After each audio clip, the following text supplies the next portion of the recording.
Fala pessoal, beleza? Professor Jonathan aqui e conforme prometido, vamos iniciar a nossa série de concreto, né? O concreto nosso de cada dia, pessoal. E hoje aqui é o nosso primeiro episódio, né?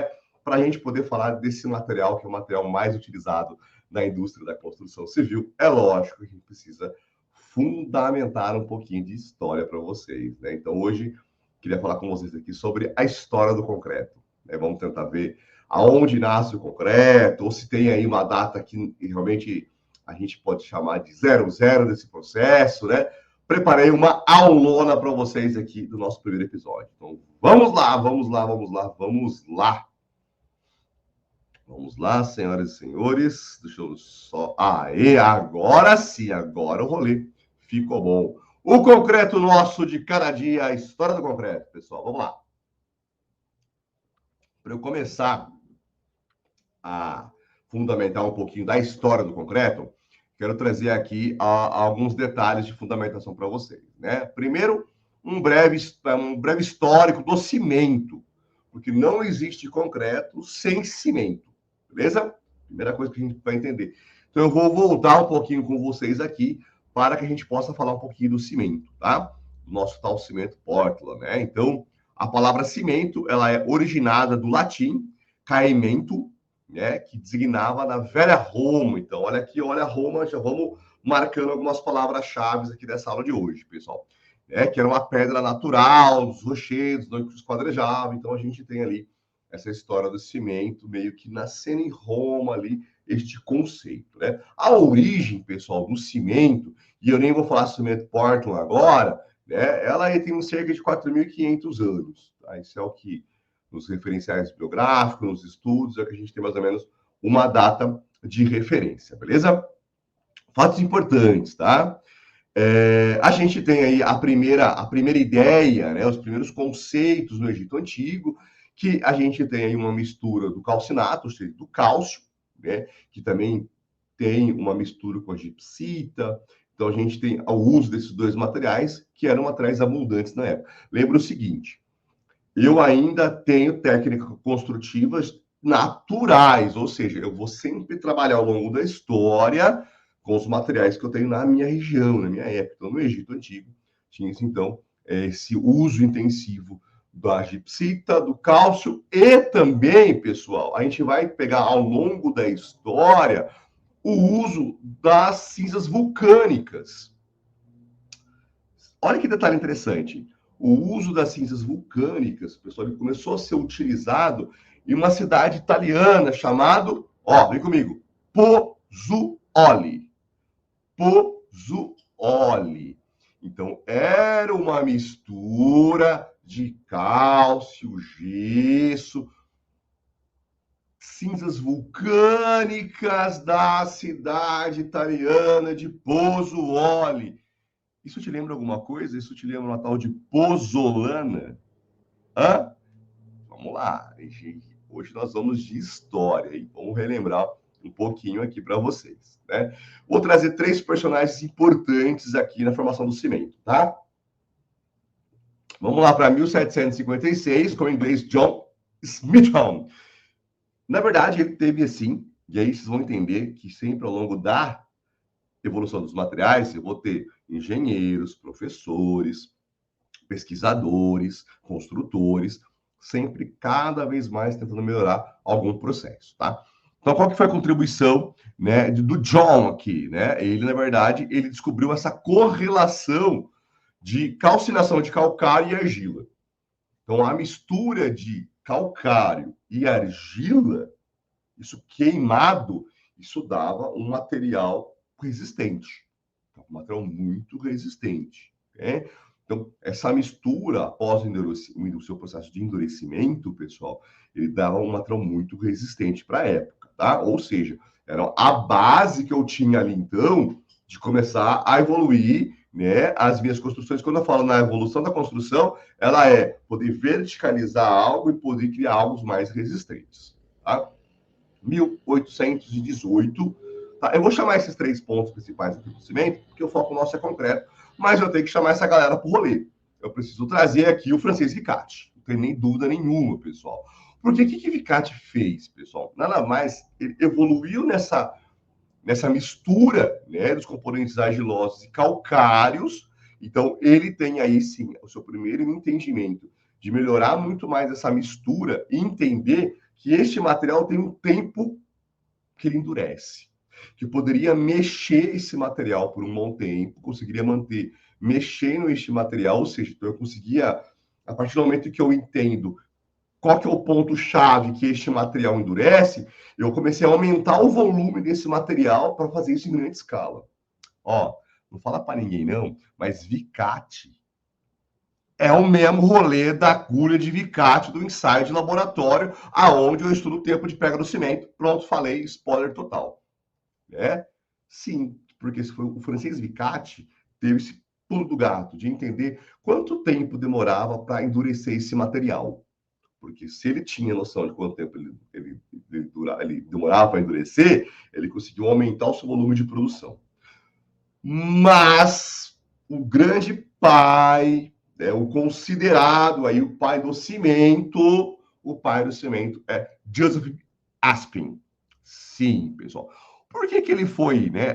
Esse inglês teve essa grande sacada que aí ele era um construtor.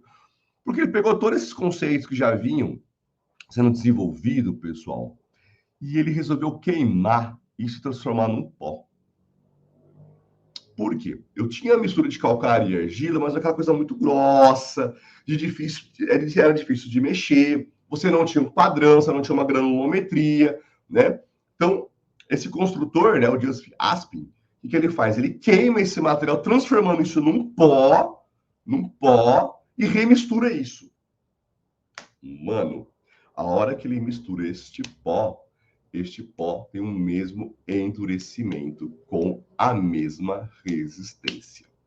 Ou seja, ele pegou o Vicati, ele pegou o John, ao longo de toda essa história, aí eu já estou falando em 1824, então esse material ele vem sendo desenvolvido, mas a grande sacada que é queimar argila, calcário, transformar num pó, misturar na água, esse pó endurecer, foi do Aspin.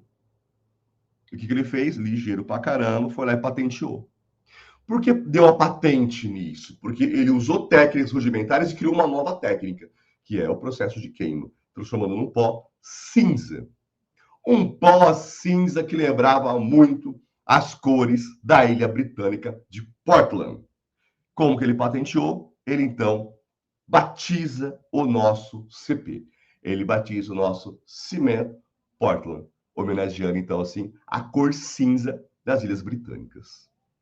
Barabim, barabém, barajão. Olha que sacada, né? Só patenteou. Mas sim, pessoal, a partir do momento que eu tenho essa queima, eu reduzo esse material para um pó, e eu tenho a mesma consequência positiva em relação à resistência, o que acontece? Eu diminuo esse volume, eu consegui vender muito mais e produzir muito mais. Tá? Então, para a gente falar de concreto, é lógico que eu precisei trazer essa galera aqui, que foi aí a pioneira da gente transformar todo esse histórico de junção de materiais num pozinho chamado cimento hoje, beleza? Vamos lá. Vamos relembrar aqui a estrutura de um concreto, né? O concreto, pessoal, ele é composto pelo cimento, pela areia, pela brita e pela água. Cimento, aglomerante, aquilo que aglomera, aquilo que cola. Só ele não dá certo, então eu preciso da água. Mas o que eu colo? Basicamente, eu colo a brita. Então, pessoal, quando a gente pensar no cimento, aí lembrar da microscopia, eu tenho as britas sendo colado por esta nata, que é uma cola que eu preparo, que é um aglomerante que eu preparo, beleza? Então, essa cola chamada cimento, chamada nata, cola a brita. Já tá. Mas as britas não têm um tamanho padrão, né? Não tem. Eu tenho vários tamanhos naturais, eu não dou um encaixe perfeito. A areia, ou seja, o agregado miúdo, ele vem aí, porque ele tem a condição também de ser misturado nesse material, ele vem fechando esses vazios que ficam, então, quando eu misturo simplesmente brita e nata. Por isso que essa é a nossa composição. Então, eu quero que a partir de agora, né, tendo esse entendimento da composição de um concreto, eu quero que vocês tenham guardado aí. O concreto nada mais é que um processo de colagem de britas, preenchido por um material mais fino para fechar o vão. É isso. Por quê? Isso vai ser importante para a gente entender a história. Tá? Então, a sua natureza básica, pessoal, ele é um material plástico, porque quando você mistura tudo isso, ele fica plástico, que é moldado de uma maneira desejada, ou seja, eu consigo colocar esse material em qualquer forma, quadrada, redonda, circular, e eu vou esperar esse processo de endurecimento, e esse processo, ele vai, então, a partir do momento que ele endurece, ele consegue resistir aos esforços que vão ser solicitados, seja de compressão, tração, cesariamento. Isso a gente vai cair ao longo dessa nossa série, tá? Então, eu tenho material plástico que endurece e resiste, beleza? Essa é a nossa natureza básica. Vamos agora de rolê? Vamos de história, pessoal?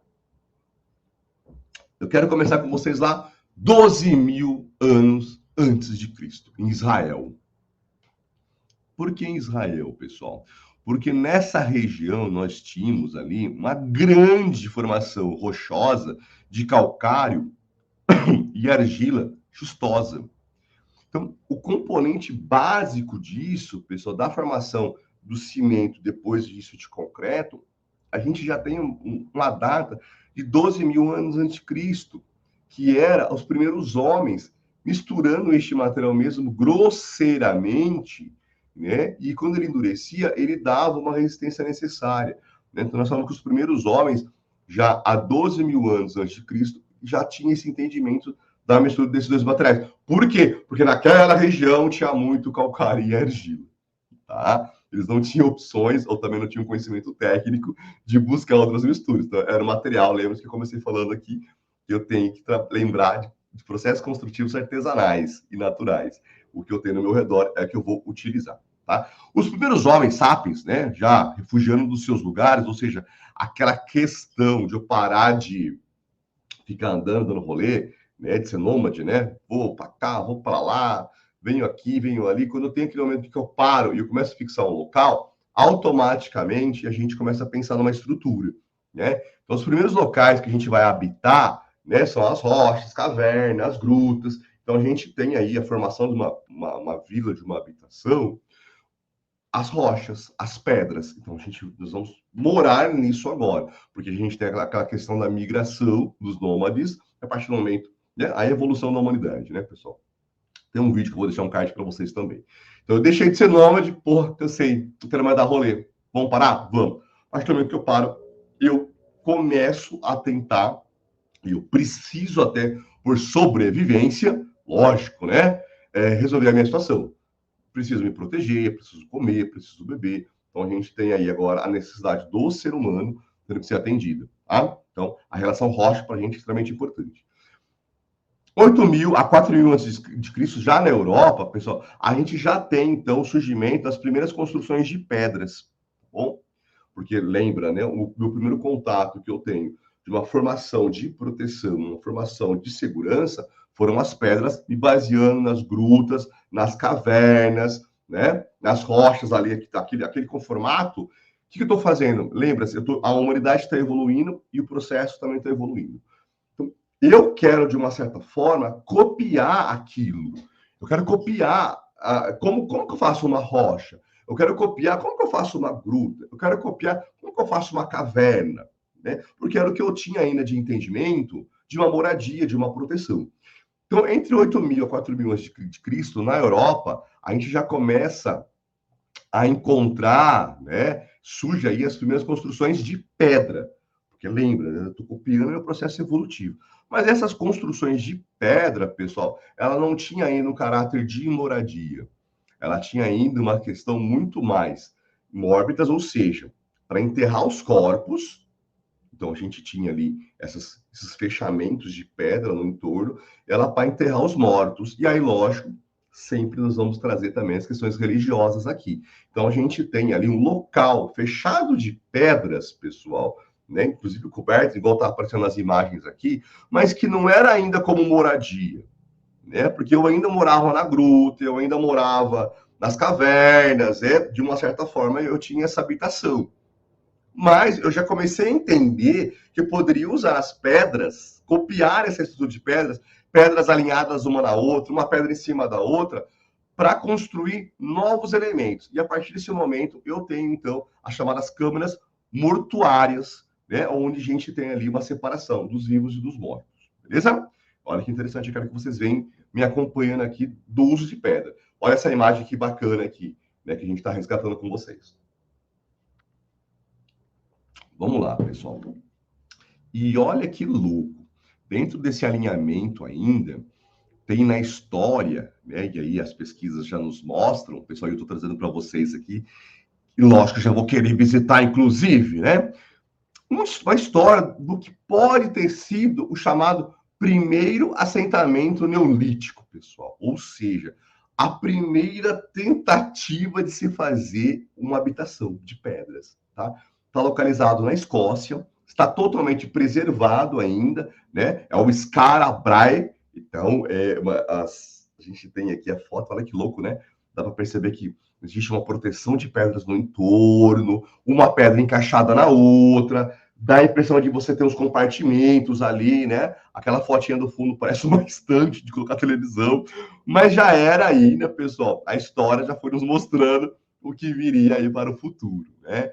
Então, aí quem tiver oportunidade, tiver curiosidade, pesquisa aí o primeiro assentamento neolítico, né? Então, nós paramos ali no período neolítico e a gente já tem, então, na Escócia aí uma das primeiras referências. Falou, opa, ó, tá vendo? A galera já estava pensando aí numa questão de moradia mesmo, tá?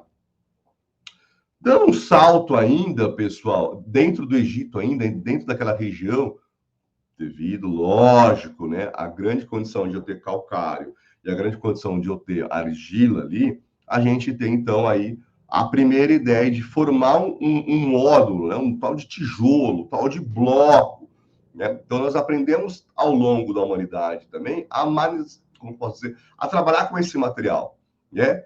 Jonathan, por que sai bloco? Por que eles têm essa ideia de fazer bloco? Lembre-se, eu conhecia rocha, eu conhecia pedra. Então, eu estou copiando as pedras. Eu estou copiando o formato das rochas. E é lógico, né, pessoal? O ser humano ele vai evoluindo. Então, eu tenho a ideia de pedra, eu tenho a ideia de rocha, eu tenho um material que eu posso moldar. Então, a gente tem aí, pessoal, já no Egito, né, o uso da calcinação, aí vamos chamar de cal aqui, só para abreviar, mas é o uso da cal e é o uso da argila, onde eu consigo formar esses blocões que, na verdade, eu estou copiando das pedras, mas de um formato mais retangular, porque eu entendo também que eu consigo moldar um em cima do outro, é mais fácil de eu manusear, né? Tendo aí a ideia das primeiras pirâmides, tá bom? Não vamos entrar no mérito religioso, não vamos entrar no mérito extraterrestre, não vamos entrar nesse mérito também. Mas, gente, a humanidade também evoluiu. Por que, a humanidade evolui, pessoal? Porque ela precisa resolver a sua necessidade. Ela precisa. Então, toda vez que a humanidade ela se depara com uma situação, automaticamente ela precisa pensar numa solução. Isso chama-se processo evolutivo, tá? Totalmente natural, né, da vida de qualquer ser vivo. Então, aqui também. Então, eu tinha as rochas, as grutas, as cavernas, um material que eu podia moldar e precisava atender a minha necessidade. Então, essa junção ao longo dos anos me deu a possibilidade de evoluir. Então, a gente tem aqui no Egito a primeira ideia, que são os blocões, tá? Feito dessa junção de materiais também, mas muitas vezes pegando as próprias pedras e lapidando ela de um formato retangular que eu pudesse montar. E repare que as estruturas de pirâmides têm esse formato, inclusive porque são pedras sobrepostas, encaixando, formando esse bico de pirâmide, que nada mais é que uma dissipação de carga trapezoidal que a gente usa para calcular sapato. Senhoras e senhores, para quem é engenheiro, arquiteto, nunca teve a curiosidade de voltar no nosso passado, aproveita esse aulão aqui que é de graça para vocês. 800 a.C., agora chegou o rolê, chegou a galera da Grécia, hein? Grécia, principalmente em Creta e em Cipros, pessoal, a gente já tem aqui muito mais tranquilo esse entendimento de uma argamassa, né? Aí a gente já começa a ter esse material separado mesmo, o uso da cal, né? O uso do calcário também, colando aí, então, essas pedras, né? Para ganhar mais uma resistência. Basicamente, na construção de muro, né? Secava isso a baixo custo, as pedras. Então, a gente já tem aí uma correlação muito mais direta em 800 anos antes de Cristo do que é formar paredões, tá? E a importância de eu colar. E essa colagem era essa argamassa aí basicamente feita de cálcio e argila, beleza? Atenas tem um papel importante para nós, né? Apesar de a gente já ter essa cara de argamassa aí, a gente está chamando de cimento aqui, tá? Textualmente falando, mas quero que vocês lembrem que é uma mistura basicamente de argila e cálcio aqui, tá? E ele seca, bum, ele endurece, beleza? Então a gente tem Atenas tendo a sua contribuição aqui, mas Atenas tem um ponto importante, pessoal. Atenas, além de ela utilizar aquela relação de colagem de bloco, ela usa como revestimento. Olha que louco. Né? Então a gente tem aí de 500 a.C. a 437 a.C., a ideia do primeiro revestimento, utilizando esse próprio material, que era o material de colagem das pedras. Né? Então, além de eu assentar, eu vou revestir. Olha o tataravô do reboco aí nascendo, tá? Por quê? Vedação, proteção, né?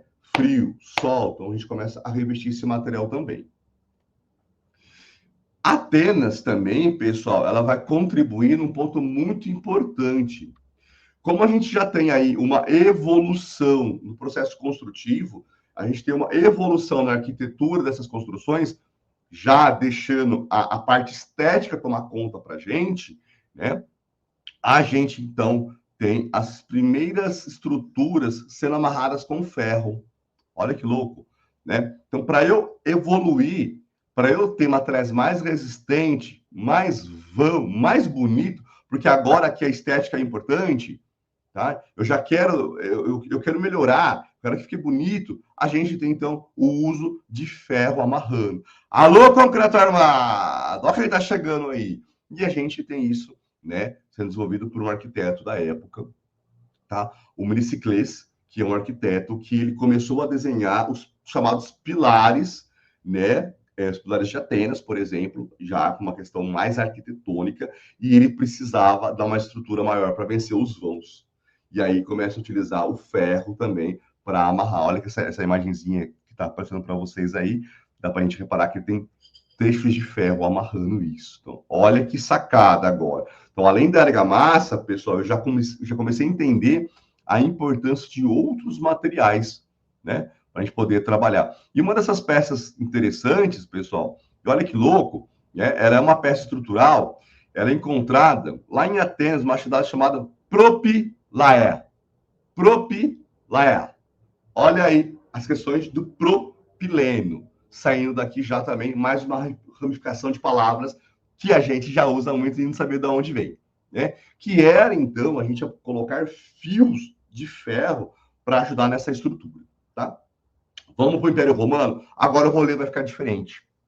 Por que vai ficar diferente, pessoal? E a gente tem também o chamado cimento romano. A gente tem ele aí como o precursor disso, pelo avanço das construções. Tá? Então, ele fez muito o uso, e Roma, pessoal, até o Império Romano, como nós estamos falando aí, entre 300 a.C. a 476, então eu estou falando de Império Romano aqui agora para vocês, eu tenho ainda toda essa expansão das obras. E o que eu tenho agora aqui, pessoal? Uma grande evolução. Eu tenho, além dessa argamassa, o estudo e o uso da cinza vulcânica. Pessoal, lá do Vesúvio, que chamava, olha que engraçado, pozolana.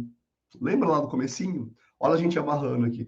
E qual que é, pessoal, a característica de um cimento de pozolana? Me fala. Ah, esqueceu do CPZ? Esqueceu mesmo o que é o pozolana ali? Porque a gente mistura ele, ele tem uma característica muito interessante, que é ajudar a diminuir o vazio e vedar. Então, o cimento que tem pozolana tem essa característica, inclusive, de permeabilização. E Roma, ela traz uma proporção, ou seja, a matemática, os construtores, a engenharia, a arquitetura, que ainda não levava esse nome, mas sim construtores, já começa a pensar na questão dosagem. Opa, se eu coloco mais isso, eu tenho uma resistência assim. Se eu coloco mais aquilo, então a gente começa a discutir essa situação aqui em Roma na ideia de dosagem, ou seja, agora eu tenho medidas de materiais. Por isso que Roma a gente tem aqui como um marco importante para o cimento e para o concreto, né? E aí a gente já também traz a discussão aqui do seu endurecimento pela água, já se tinha o entendimento de um processo químico, tá? E a gente vai entender um pouquinho disso, um pouquinho mais lá na frente. Ainda, né, na arquitetura romana, então a gente tem essa expansão romana, mas a gente também tem uma expansão arquitetônica. Não só as questões mais retangulares, mas devido a esse uso da pozzolana, né, facilitou, então, a gente cria novos designs aqui, tal como a gente conhece o Coliseu, né? Então a gente tem a junção aqui já de uma argamassa, a junção da cisa vulcânica, a junção da formação de blocos, das formas. Então, a gente tem aqui, né, essa evolução, a colagem das pedras por esses materiais. Lembra lá no comecinho a composição do concreto, uma argamassa que cola pedra, uma argamassa que cola pedra. O que eu estou fazendo ao longo da história? Colando as pedras. Tá? Então, a gente tem aqui, olha que bacana, a ideia das formas aqui nas fotos. Já Roma também dá um grande passo construtivo, que é utilizar isso nas fundações, né, devido à sua resistência, ou seja, as pedras maiores eram coladas, isso dá a possibilidade de você verticalizar, ganhar obras maiores, beleza? Ufa, chegamos na Idade Média, demos um pulão aqui, e na Idade Média, pessoal, a gente não tem, assim, uma grande evolução em relação ao termo pesquisa, né? A gente tem uma grande evolução no termo uso mesmo, tá? Então, a gente tem aí o grande uso já desses materiais para muro, para castelo, para mureta, para guerra, para moradia. Então, já faz parte da gente, agora aqui historicamente falando, a colagem das pedras, né? Então, colar a pedra com uma mistura de calcário, argila, cinza vulcânica. Tem ainda, ao longo da história, a mistura de gordura de boi, gordura de vaca, gordura de animais, o uso de sangue, de seiva, né? A gente tem aqui na Idade Média também o uso desses materiais aqui. Mas, basicamente, a Idade Média ela é a precursora pela essa grande expansão arquitetônica, que é o ato de colagem das pedras. Beleza? Vamos agora adentrar um pouquinho, pessoal, numa coisa mais técnica aqui agora, porque isso já é uma realidade da humanidade, a colagem de pedras já é uma realidade, eu preciso agora cada vez mais atender a necessidade de cada época. Então, eu quero passar com vocês aqui a cada século aqui, né, o que foi acontecendo nesse uso desse material. Vamos lá? Holanda, 1586. A gente tem agora aqui a importância do estudo da estática. Tá? Então, pessoal, Simon Stevenus, né, um pesquisador, professor e matemático, né, ele já começa a estudar essa relação da estática, ou seja, como que eu consigo equilibrar diversas pedras diferentes? Né? Se eu coloco uma pedra aqui, o que acontece com a pedra de lá? Né? Então, esses estudos estáticos, que é a base nossa de uma edificação, por exemplo, que é manter algo estático, a gente tem aí as pesquisas já começando em 1586, tá? Onde a gente tem a publicação de um livro da base matemática, que é usar elementos. Ou seja, agora eu estou transformando tudo aquilo que era empírico, chutado, mal feito, né? Agora eu já tenho a criação dos modelos matemáticos, pelo menos um início aí dessa discussão, tá? 1678, já na Inglaterra, repara que a gente vai ficar bem na Europa, porque eu estou vindo lá do Império Romano, eu estou vindo lá da Idade Média, né? A gente está vindo daquela região ali. Por isso que a Europa, você vai ver ali, né? A gente tem os países europeus ali tomando conta na pesquisa do uso do concreto, incentivando e cada vez mais pesquisando, tá? Ó, gente, quem nunca ouviu falar da tal lei de Hooke, que vai estabelecer os fundamentos, pessoal, básico para nós. Opa, pulei aqui. Básico para nós, né? Através dos seus experimentos de mola. Então, pessoal, Robert Hooke, lá na Inglaterra, ele vai trazer esses experimentos agora também. Então, ele vai fazer o quê? Ele vai pegar o conceito de molas, colocar uma carga e ver o quanto que ela vai esticar. Quem fez engenharia sabe muito bem que é a lei de Hooke. E isso nasce lá em 1678, né, dentro da Inglaterra. Por quê? Eu quero entender o quanto que esse peso desse material novo, desse concreto, desse cimento, ele estica, qual que é a sua relação de carga, de pressão. Então, a gente começa aqui a ter os primeiros experimentos mesmo de laboratório, pessoal, para começar daí formar as fórmulas. Ainda na Inglaterra, né, em 1678. E eu quero chamar a atenção para vocês aqui, pessoal. Foi um ponto muito importante para nós de materiais, principalmente do cimento. Porque é em 1678 que a gente tem o entendimento que essa reação química, que já era entendida lá, até antes da Idade Média, que quando você colocava água nessa queima desse material de calcário e argila, esse material ele endurecia por uma liberação de calor por causa do cálcio. Então, Justin Moxon, na Inglaterra, foi o primeiro pesquisador a publicar um artigo voltado a fundamentar que o endurecimento ele é quente, chamada natureza exotérmica da reação de hidratação da cal virgem. Sabe como que ficou conhecido na Inglaterra nessa época? O fogo escondido na cal, porque era quente. Então, aqui a gente começa a entender que o processo de endurecimento desse material, ele é exotérmico, ele libera calor para endurecer. Olha que louco. Vamos lá, se ele libera calor para endurecer, lá na frente a gente vai entender a importância da cura do concreto. A importância da cura do concreto. Porque quanto mais ele endurece, mais ele libera calor. Só que ele tem a chance das chamadas fissuras, dilatações. Mas vamos deixar isso para próximas aulonas, né? Que a gente vai entrar nas propriedades. Hoje vamos de história aqui. Então, a gente tem aqui agora, pessoal, já os primeiros estudos direcionados realmente a entender a reação química. Tá? E a primeira ocorre em 1678, na Inglaterra, que é o entendimento que o endurecimento é por exotermia. Tá? 1757, Leonhard Euler, olha lá, tem então aí a sua contribuição para nós, é um matemático, ele tem a sua contribuição em fundamentar uma fórmula agora para calcular o amassamento, a compressão das peças de concreto, no qual nós chamamos de flambagem dos pilares hoje. Né? Então, Euler tem a sua contribuição matemática, tentando entender a correlação altura e base, flambagem, índice de desviotez e largura de base. Né? Então, em 1757, a gente já tem a matemática aí formando modelos matemáticos para nós. Ou seja, uma peça composta deste material com uma certa altura tem a probabilidade de deformar desse formato. Então, olha aqui, a gente já aplicando a lei de Euler também aqui, que contribui matematicamente. Lembre-se, agora eu tenho uma explosão no material, então eu tenho um uso, e aí nós, matemáticos, estatísticos, engenheiros, construtores, arquitetos, a gente tem a necessidade de transformar isso em fórmulas, a gente tem a necessidade de começar a transformar isso em padrão de trabalho, beleza? Por isso que a matemática assume essa correlação. Opa, dei 2 pulões aqui. Isso, vamos lá. 1770, em Paris, aí a gente tem agora aqui, pessoal, um grande pulo novamente, tá certo? A gente tem agora aqui a pesquisa iniciada, a relação do aço com essa tal chamada pedra natural aí, que é o nosso cimento, que é essa mistura de pedra colada. Então, a gente tem aí agora as pesquisas pelos arquitetos. Jonathan, por que não aparece engenharia aqui ainda? Porque a arquitetura é mais antiga que a gente. Né? Nós tínhamos a arquitetura e os construtores, que ao longo do tempo, nós vamos ter nós tínhamos a arquitetura e os construtores, e depois vai entrar a engenharia aqui ao longo da história.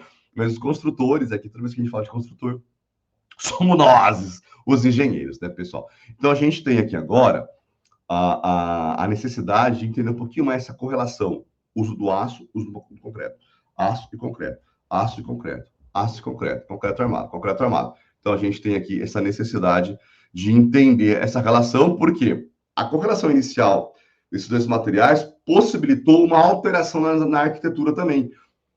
Colunas mais altas, vãos maiores, né? Então, a gente tem esse questionamento. E aí, pessoal, a gente tem também aqui a reorganização de todo esse currículo. Né? Aí a gente tem aqui na França, então, em 1775, nascendo aqui, então, um novo currículo da engenharia, né? Da escola de École de Pontes, né? E aí, dentro desse currículo, é inserido esse material concreto e é inserido, então, o aço. Né? A gente já tem, então, agora uma necessidade imensa da gente estudar essa correlação desses materiais, que eram materiais mais utilizados e daquela época, que possibilitou todo um avanço arquitetônico e requer, então, um nível de pesquisa mais avançado. Vamos lá, na França agora. A gente tem, então, físico e engenheiro militar, né, Charles Auguste, né, que vai estabelecer os fundamentos da teoria das vigas. Então, esse físico e engenheiro militar, lembrando que a engenharia ela nasce nas questões militares, ele começa a ter a correlação de viga. Por que ele vai fazer viga? Lembra o que aconteceu aqui, ó? Deixa eu voltar para vocês aqui um slide. Em 7.5, a gente organiza um novo currículo para poder estudar a relação do aço. Então, a relação do aço, ele nasce ali nas vigas. I'm sorry. Então, a gente tem aqui uma reorganização de trabalhar aço e concreto, e logo a gente tem, então, o grupo dos pesquisadores, os físicos e engenheiros militares, estudando o fundamento da teoria das vigas. Linha neutra, seção retangular homogênea, tração, compressão, cisalhamento. A gente já tem isso sendo discutido aqui em 1775. Porque a minha arquitetura ela requer uns vãos maiores, certo? Que nada é mais diferente de hoje. A gente tem um vão maior para vencer. Eu só conseguia vencer esse vão quando eu entendia o papel do aço, o papel do concreto aqui agora. Por isso que reorganiza todo o rolê na engenharia, pessoal. Em 7.9, na Inglaterra, a gente tem agora aqui mais aquelas brigas de patentes, né? Eu quero mexer cada vez mais aí no cimento, no concreto, e aí vocês vão entender ao longo das nossas aulas que eu fico às vezes pistola, como todo mundo quer colocar algo no concreto, todo mundo quer colocar algo no cimento, para ver a reação que dá. Não foi diferente do seu início também. Em 79, né, Stuart Bryan, o inglês, né, físico, inclusive, ele queria melhorar o cimento colocando cinzas de ossos. Olha que loucura.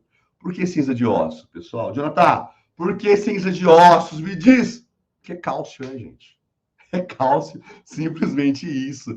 Mais cálcio aqui nesse cimento, nesse concreto nosso. Né? E aí, tem aí uma primeira ideia. Lógico que eles vão patentear. Então, cada alteração que vocês vão ver ao longo da história do cimento e do concreto, cada profissional aqui faz sua patente. Né? Então, a gente tem aqui o uso do cálcio, mas principalmente, pessoal, para o uso de revestimento, tá? Para o uso do reboco aí, para a gente ter. Então, a ideia é que quanto mais cálcio eu colocar aqui dentro agora, ih, cacete, acho que eu falei do CP2 para vocês, né? Tá bom, depois eu explico. Quanto mais cálcio, melhor é a sua trabalhabilidade, melhor para você poder revestir. Então, olha a correlação do cálcio na trabalhabilidade aqui. Então, na Inglaterra, a gente tem a necessidade da cinza de ossos. 1780, na Inglaterra ainda, a gente começa a ter as chamadas publicações técnicas. Né? Então, a gente tem agora aqui uma publicação de todos os trabalhos de laboratório, né, pelo Brian Higgs. Ele tem essa chamada junção de publicações, que são os artigos acadêmicos, que eram experimentos e observações realizadas, né, com o objetivo da gente de desenvolver e, na verdade, aplicar cada vez mais os usos dos calcários nas argamassas. Agora que a gente tem a academia, nós professores, assumindo esse papel na pesquisa também. Quanto tempo? Vamos lá, tá acabando, tá acabando. Tá em 1796 ainda, pessoal. Temos aqui também mais uma alteração no estudo do calcário, tá certo? Aí na Inglaterra e na França também a gente tem aí a necessidade cada vez mais de melhorar o tal chamado cimento romano, né? O tal cimento hidráulico, né?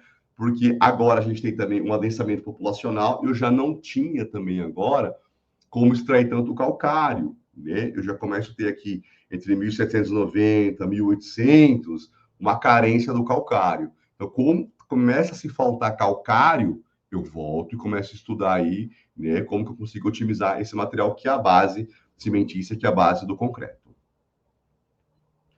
1810, nós temos aí uma evolução nos processos, e aí já uma preocupação também. Por que uma preocupação, pessoal? Nesse estudo de otimização, eu preciso cada vez mais queimar o calcário, né? E a gente já não tinha uma qualidade tão grande assim, desse material, e o cimento e o concreto começam a perder sua principal característica, é a resistência, mas pelo uso de materiais de baixa qualidade. Então, para eu poder evoluir, voltar a melhorar esse material, eu precisava queimar cada vez mais o calcário e deixar ele mais fino, deixar ele mais pó, né? E aí eu tenho uma dificuldade aí, que são os fornos de calcinação, que eram fornos totalmente gigantescos, né, numa posição basicamente vertical.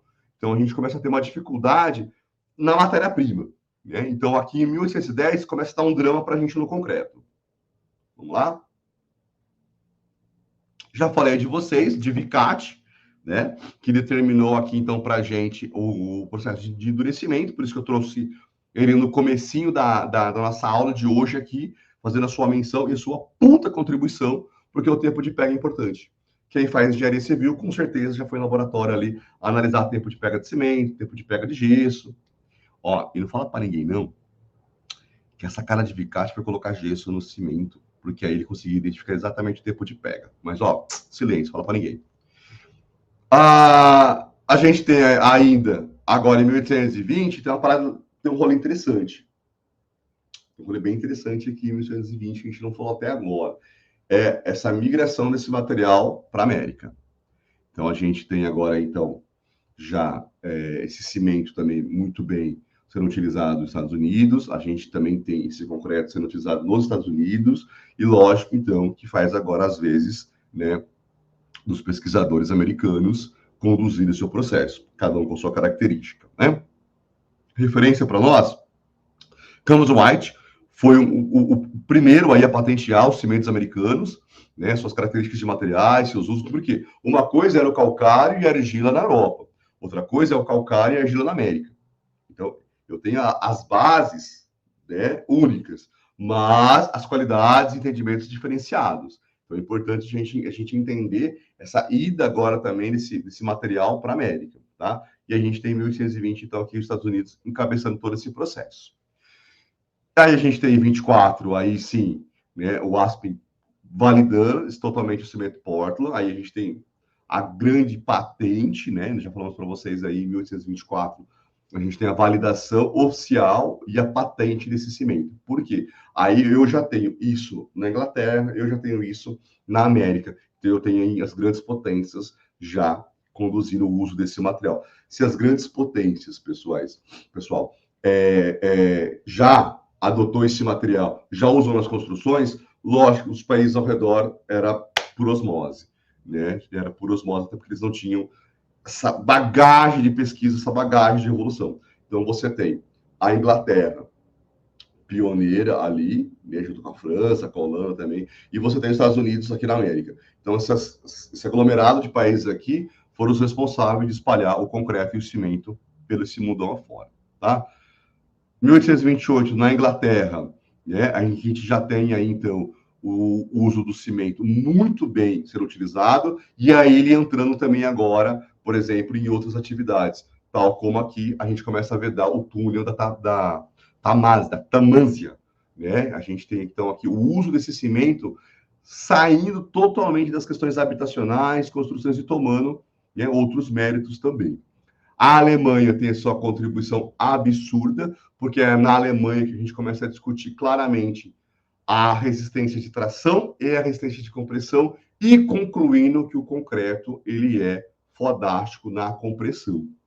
E aí a gente traz aqui o aço de novo para fazer o papel, então, da sua tração. Então, 1836 já é muito claro que o concreto aí, menos de 10% que ele aguentava na tração.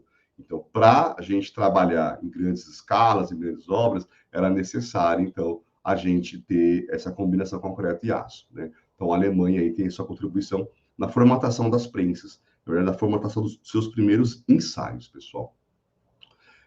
1836, na Inglaterra, a gente também tem o uso do concreto, né? Já aí dentro das faculdades, a gente já tem uma discussão importante da quantidade de água nesse material. Então, em 1836, a gente começa a entender, pessoal, que a água, né? A água tem um fator importante para a gente aqui.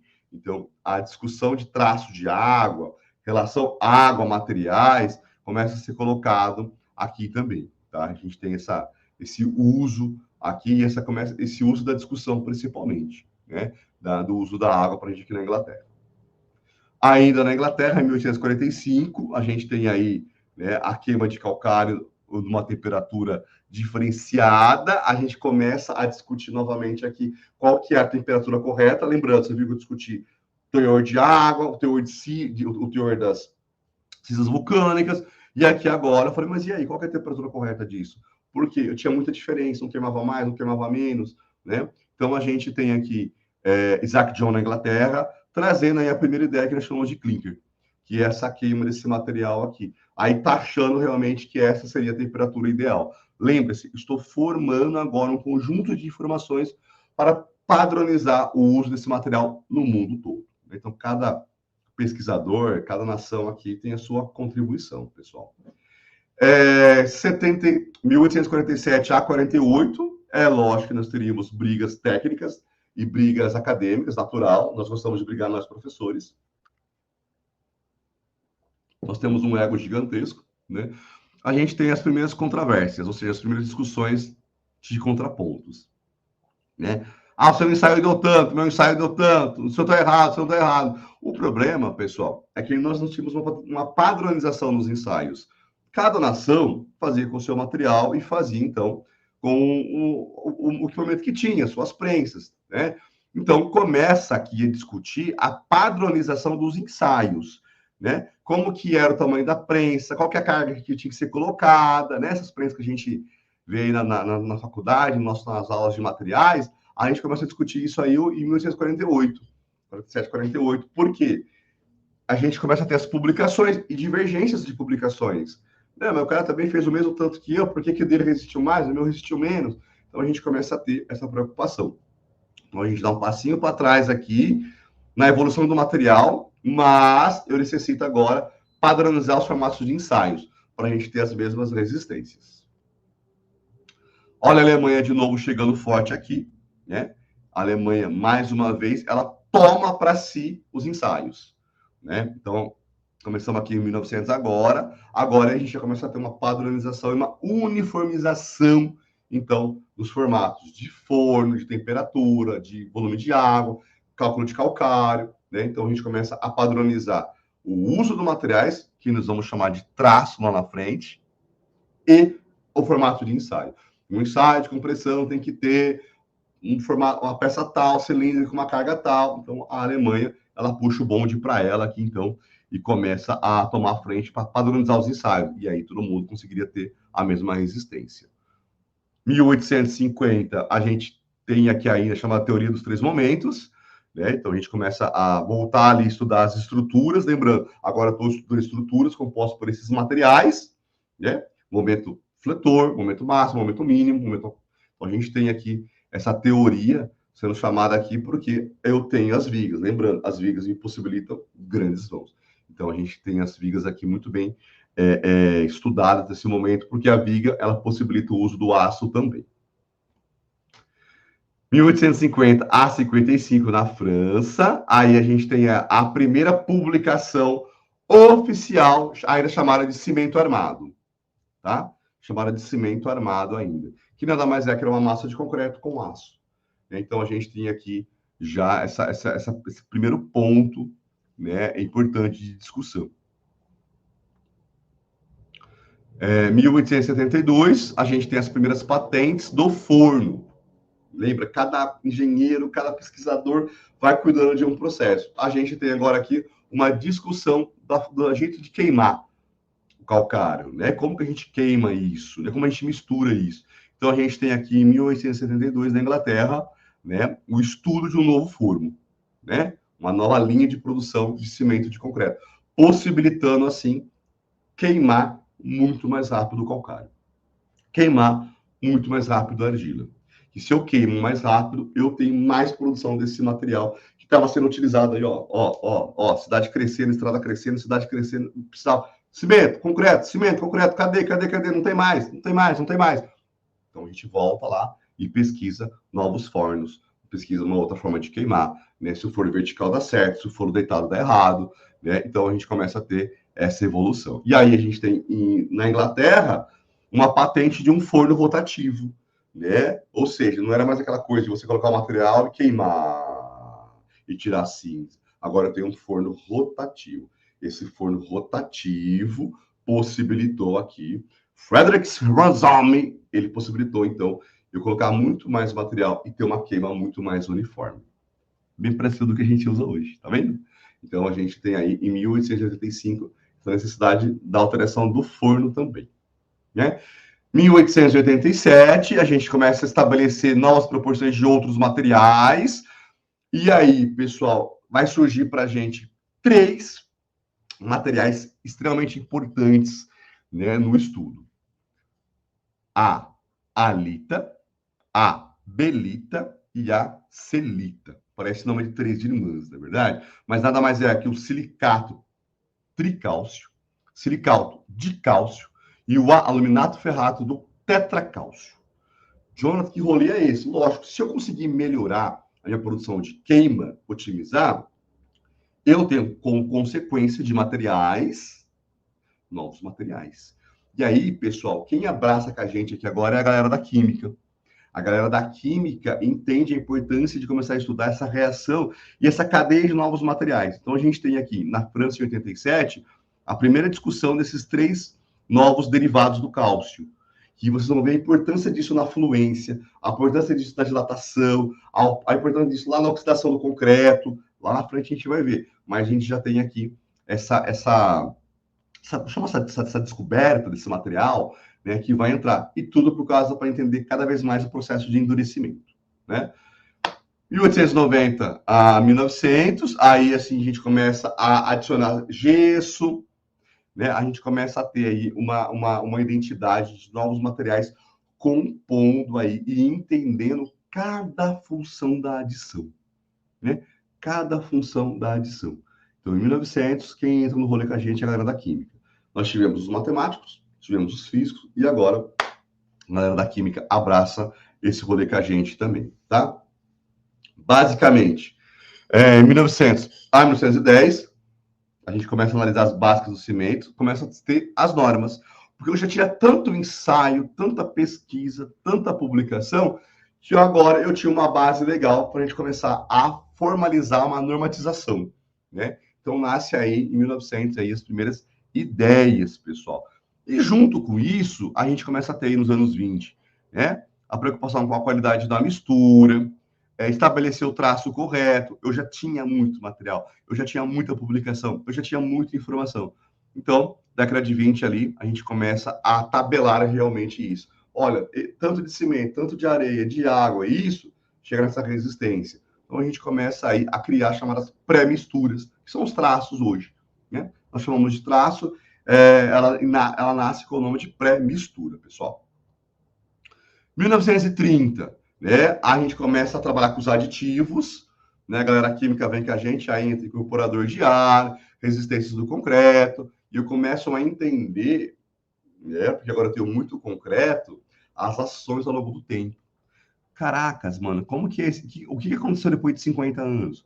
O que aconteceu depois de 100 anos? Então, em 1930, eu estou pegando todo aquele concreto que eu fiz lá em 1800, 1700, reanalisando ele para ver o que aconteceu com ele. Né? Que agora eu tenho uma base histórica executiva para entender as suas patologias, né? O que acontece se você congela, se você descongela, quais são outros, o fogo também, qual que é a sua relação em relação a altas temperaturas, isso do concreto pronto, na peça pronta, tá? Então, em 1930 começa essa discussão para a gente. Década de 70, as fibras chegam para nós, porque aqui eu tenho uma clareza muito importante das questões de fissuras, trincas, volumetria, né? Essa relação exotérmica que acontece quando ele endurece, e as fibras entram para a gente aqui, né? Principalmente para tentar melhorar a sua resistência. Lembre-se, eu quero melhorar cada vez mais, porque a humanidade, a sociedade precisa de um concreto diferente agora, né? 1980, superplastificantes. A gente já assumiu que a gente gosta do aditivo, a gente já assumiu e já entendemos que para eu avançar nas construções da década de 80, eu preciso melhorar o meu concreto. Para melhorar meu concreto, eu preciso fazer uso de novos insumos, novas adições. E aí chega a galera do superplastificante para nós também, né? E hoje? Né? O que o 2024 espera para gente? Qual que é o presente? Qual que é o futuro? Alto desempenho, alto adensável, compactado, projetado, pretendido, né? O que que a minha sociedade precisa do meu concreto hoje? Né? A gente viu aí, pessoal, só finalizar com vocês aqui, tem as referências biográficas, as bases que eu tirei todo esse histórico para vocês aqui, né, para a gente entender. Mas e hoje? Quem é o concreto de hoje? Né? Onde eu uso? O que evoluiu? Quem é mais importante? Né? Então a gente vai discutir aí ao longo das nossas aulas aí, do nosso concreto de cada dia aí, um pouquinho de cada concreto, um pouquinho das suas resistências, das suas propriedades no estado fresco, né? Hoje eu queria trazer para vocês aqui um pouquinho da história, para vocês verem por que a gente fala tanto de concreto no mundo, por que a gente fala tanto de concreto nas engenharias, porque que o concreto é importante para a sociedade, né? Porque ele sempre esteve presente. Então eu espero que vocês tenham gostado desse vídeo, curta, compartilha, faça a sua inscrição no canal, ative as notificações, né? Comente também aqui, né? Se você não sabia dessa história, não sabia desse rolê, se passou algum fato aí, pô, manda aqui, complementa, porque eu fiz o meu referencial bibliográfico um tempão aí estudando, montando esse histórico aí para vocês poderem entender por que é importante o concreto na indústria da construção civil, beleza? Eu sou o professor Jonathan, cansei! Eu sou o professor Jonathan, espero vocês no próximo vídeo e no próximo episódio, pessoal. Valeu!